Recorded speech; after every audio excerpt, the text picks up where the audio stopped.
Assalamualaikum warahmatullahi wabarakatuh. Halo semuanya, apakah kalian sedang gelisah atau banyak pikiran atau bahkan stres?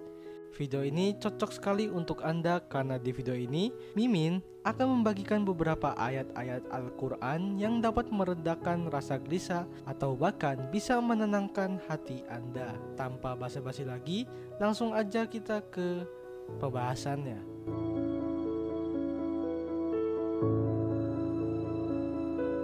Yang pertama, membaca surah Al-Fatihah sebanyak 7 kali.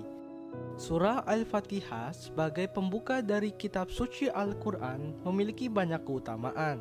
Para ulama pun telah bersepakat mengenai keunggulan surah yang juga disebut sebagai Ummul Quran ini.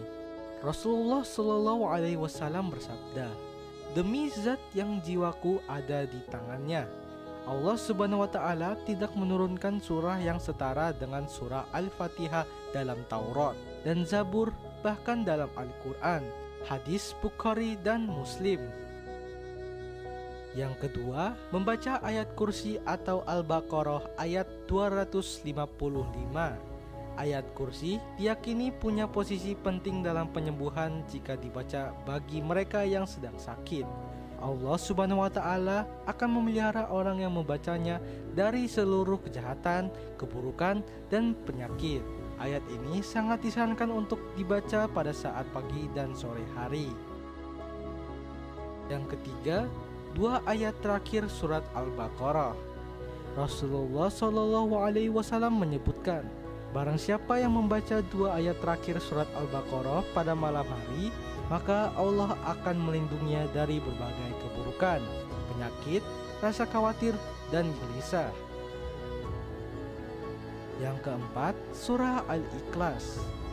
Surat ini setara dengan sepertiga Al-Quran.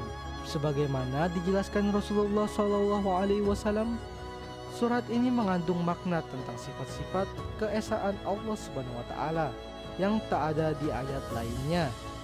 Karenanya, surat ini disebut penting sekali untuk penyembuhan semua penyakit. Yang kelima, surah Al-Falaq dan An-Nas. Rasulullah Shallallahu Alaihi Wasallam bersabda, tidak ada sesuatu yang bisa melindungi seseorang mukmin melebihi dari 2 surat ini. Ketika seorang mukmin berlindung kepada Allah Subhanahu wa Ta'ala dan membaca 2 surat ini, maka Allah Subhanahu wa Ta'ala akan melindungi dan membentenginya dari berbagai keburukan penyakit. Bagaimana? Silakan Anda membaca Al-Quran Anda dan membaca ayat-ayat Al-Quran yang sebelumnya.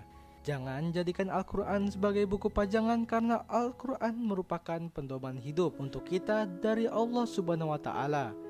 Semoga kalian selalu dalam keadaan sehat dan juga dilindungi oleh Allah Subhanahu wa Ta'ala. Sampai jumpa di video berikutnya. Assalamualaikum warahmatullahi wabarakatuh.